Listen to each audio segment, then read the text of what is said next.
Hello class, today we'll be going over the Module 6 homework part 1, and Module 6 is on exponential functions. And exponential functions, you might be surprised to find out, has kind of a similarity with linear functions. And that brings us into question number 1. Explain the difference between a linear function and an exponential function. Specifically, what makes a function exponential and what makes a function linear. So let's first start off with what we know about linear functions. We're a little more comfortable with those. And we know that if we were to graph a linear function, we would get a straight line. We also know that linear functions have what we call a constant rate of change, meaning the rate at which the function's changing is unchanging. And when we are talking about linear functions, to get from one output to the next, we add or subtract by the same amount every time. So we can think like plus 3, plus 3, plus 3. And this kind of relationship is what we call an additive relationship, because between every output, we need to add or subtract to get to the next one. Exponential functions, on the other hand, if we were to graph it, we get a curve. Now, exponential functions have what we call a change factor. And a change factor is somewhat similar to a constant rate of change, except instead of adding by the same amount every time, now we are going to want to multiply by the same amount every time. So instead of plus 3, plus 3, plus 3, like we get in linear functions, we can think of it as times 3, times 3, times 3. And this is what we call a multiplicative relationship, because between every consecutive output, we multiply to get to the next one. So that's the main difference between linear and exponential. Linear is an additive relationship, and an exponential is a multiplicative relationship. So let's go on to number 2. Explain the difference between a change factor and percent change. Use the following two contexts and explain for each. So the first one, the average price for a brand name prescription drug increased by 46.82% each year between the years of 2000 and 2004. So let's first talk about the initial price of that brand name prescription drug. And in the year 2000, does it make sense that the price in the year 2000 is 100% of its price? And hopefully it does, because 100% is just like it's itself, right? Now, to get to the next year, we know that we are increasing by 46.82%, so we'd be adding 46.82%. And this is our change, or our percent change. Now, if we were to add these together, we get 146.82%. And what that represents is that the following year, the price of the drug is 146.82% of the price it was the year before. Meanwhile, this change is just, or this 46.82% is just how much it's changing by. Now, to get our change factor, we want to use this value. And instead of on a scale of 1 to 100, like what we think of when we're working with percentages, we want it on a scale of 0 to 1. So what we're going to want to do is divide this value by 100. Or you can think of just moving the decimal place over to the left 2 times, which will give us 1.4682. And this is our change factor. This is what we're going to be multiplying by every time to get to the next year's price. Meanwhile, looking at the second example, one of the active drug ingredients in Claritin D decreases by 100% per hour once consumed. So let's first think about the initial amount of the active drug in the body once you take it. It would be considered at 100%. And this decreases by 8%, so instead of adding, we're going to subtract the percent change. And so this, negative 8%, is our percent change. And if we were to subtract the 8%, we get 92%. And what that 92% represents is that after 1 hour, 92% of that active ingredient remains in the body. Now to get our change factor, again, we're going to want to divide this 92% by 100, or move the decimal place over 2 units to the left. That's the same thing. And we're going to get 0.92, which is our change factor. Okay. So moving on to number 3. In exercises number 3 through 10, determine the requested information for each exponential function. So for numbers 3 and 4, we're given an equation, and we want to find the change factor, the 1 unit change factor, the 1 unit percent change, and the reference point. So let's first kind of go over what the general form of an exponential function is. And if we recall from these slideshow, that would be f of x is equal to y sub 1 times b to the x minus x sub 1 power, where b is our change factor and x sub 1, y sub 1 is our reference point. So let's take what we know about this and transfer our knowledge to this k of x here. So it looks like our change factor is going to be the 1.28. And our 1 unit percent change, let's kind of think of how we can extract that from this 1.28. So looking back at number 2, look at this change factor here of 1.4682. We would want to convert it to a percentage and then subtract that 100% from it to find our percent change. So this 1.28 would turn into 128%.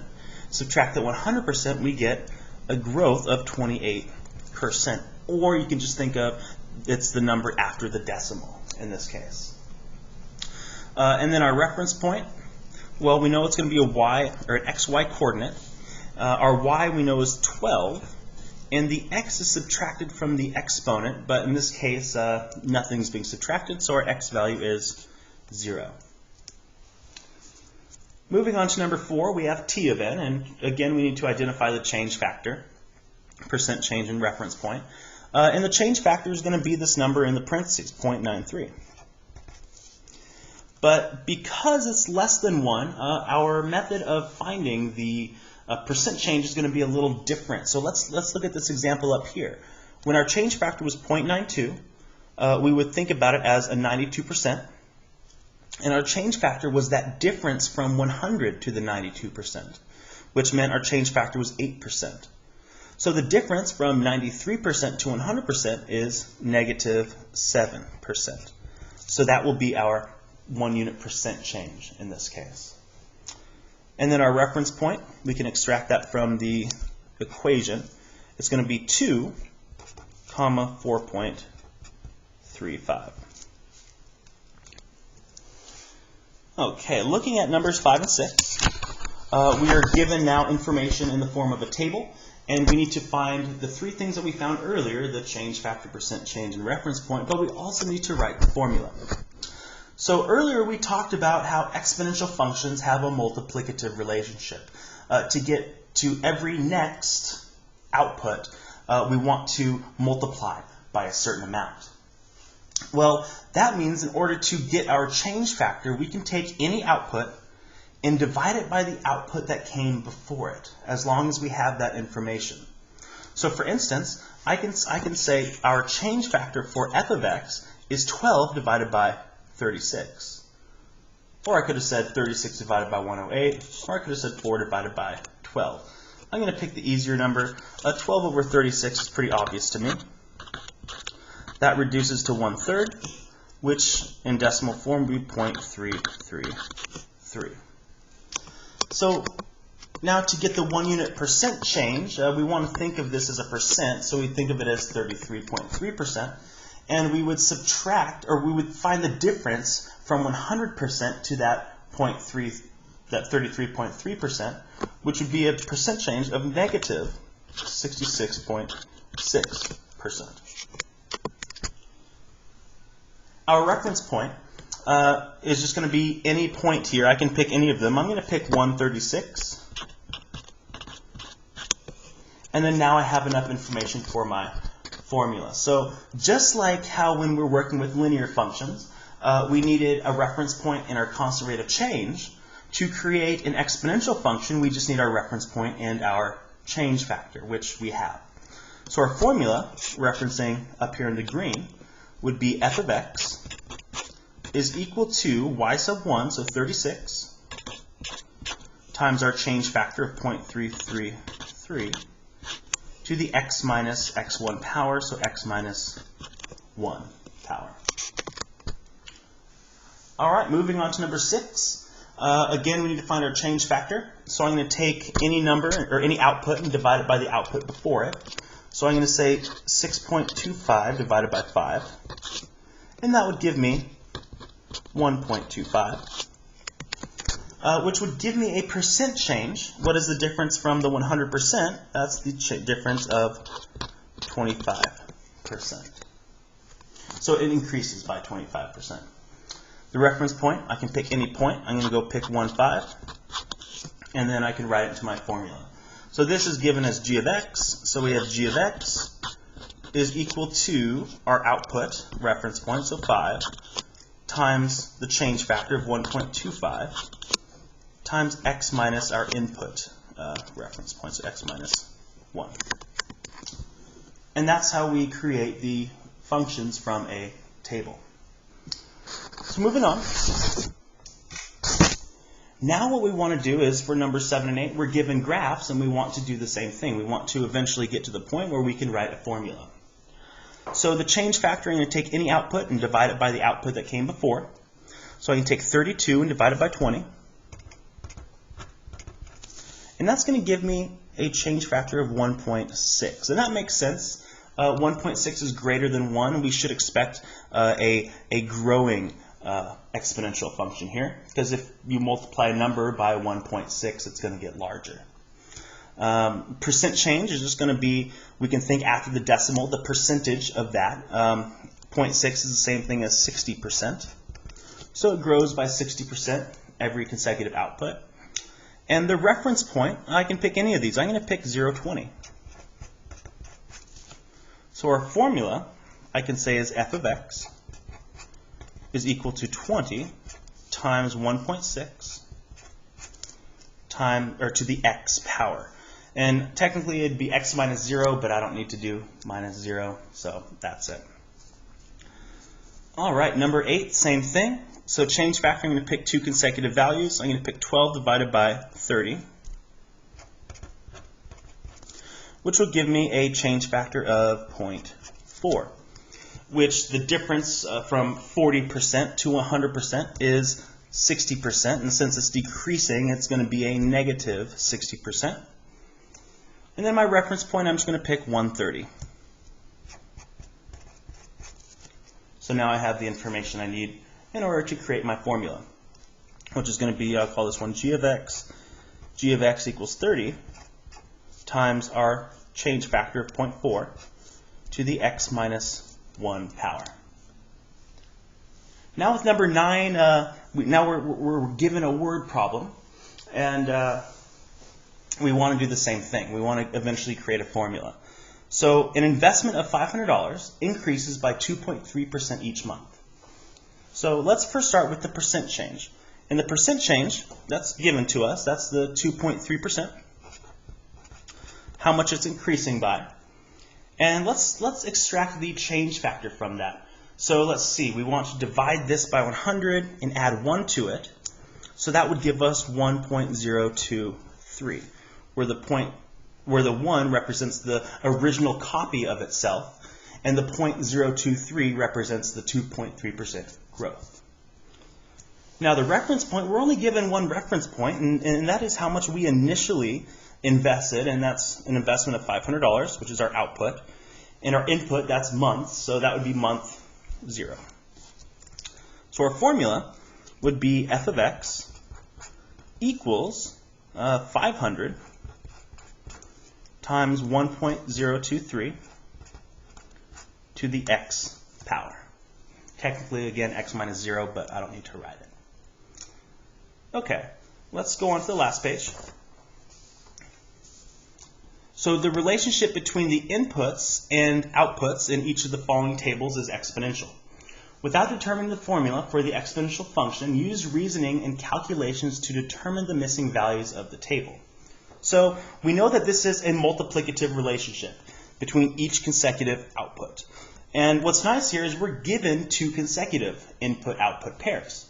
We're given 5, 39.3216, and we're given 6, 31.45728. So first, right off the bat, what I want to do is I want to determine what is that change factor. So I'm going to take my second output and divide it by my first output.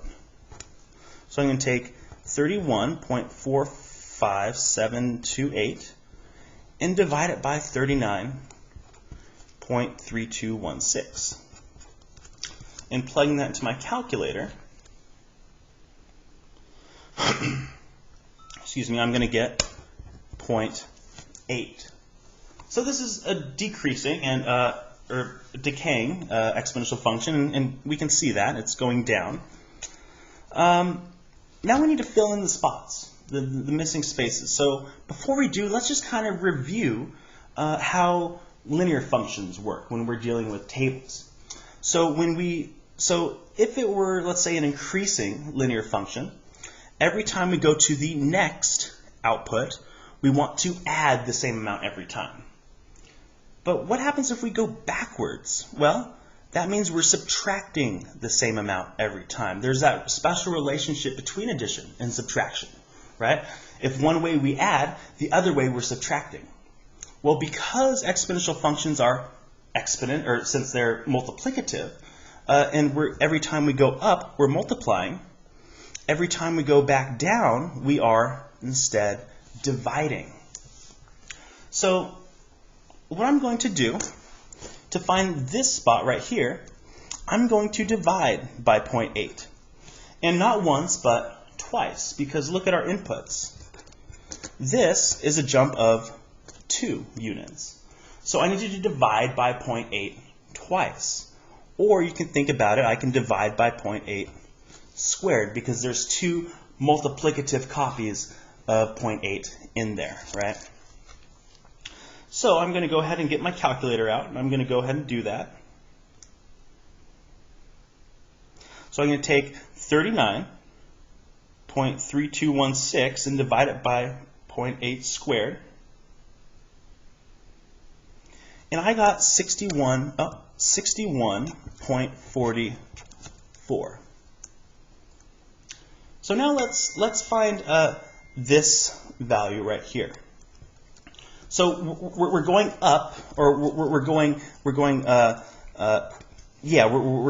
up in succession, right? And so I know that every time we get to a new output, we are multiplying by 0.8. But the problem is I don't know how many 0.8s I need to multiply by to get this value, because I don't know what the input is. So what I'm going to do is I'm going to take 31.45728 and keep multiplying it by 0.8 until I get 16.10613. And the amount of how many times I multiplied by 0.8 is going to be the distance from the input to this input. Right? Just like here, the distance I multiplied by 0.8, well, to get from 61.44, I multiplied by 0.8 twice. Well, the input changes by 2. So let's see here. I'm going to take 31.45728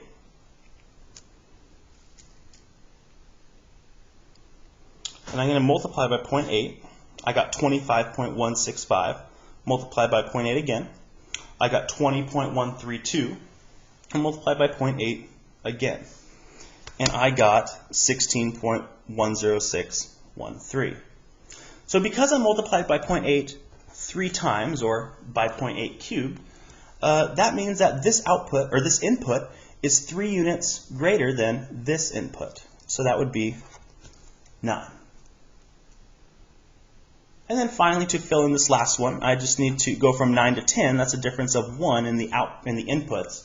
So the output, I just need to multiply by 0.8 just once. So I'll go ahead and do that. and I get 12.8849 if I were to round. So now let's do this last one. Excuse me. And again, we're given two consecutive input-output pairs, which is what we like.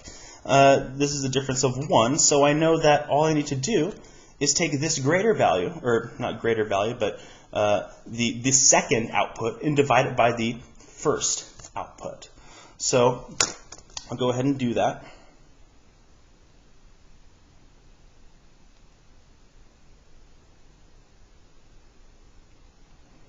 And I get a change factor of 1.5.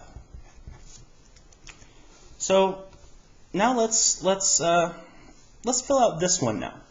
I know it's going. Well, the inputs changed by 2, so that means I need to multiply by 1.5 not once but twice, or 1.5 squared. So I'm going to go ahead and take 5542.09455 and multiply it by 1.5 squared.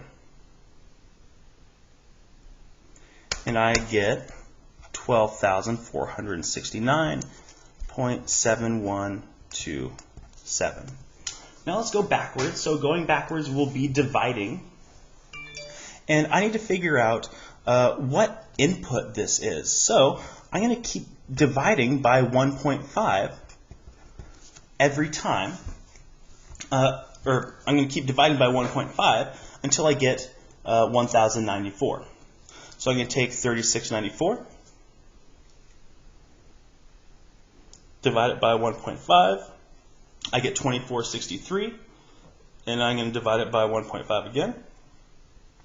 I get 1642, and I'm going to divide it by 1.5 again. And I get this number right here. So I actually divided by 1.5 cubed because I divided by it 3 times, which means the input is going to go down by 3. So that's going to be 15. And then finally, to fill out this last one, I'm just going to divide by 1.53 cubed again, because it's another difference of 3 here, which means I'm going to be cubing what I'm dividing by. Or you could think about it just dividing by 1.53 times. So that's going to give me 324.365845. And that's it. So I basically, first what I did was I found my my change factor, and then I took what I knew about multiplicative comparisons and was able to fill out the rest of the table. So that's all I have for y'all. I hope this video helped. Bye.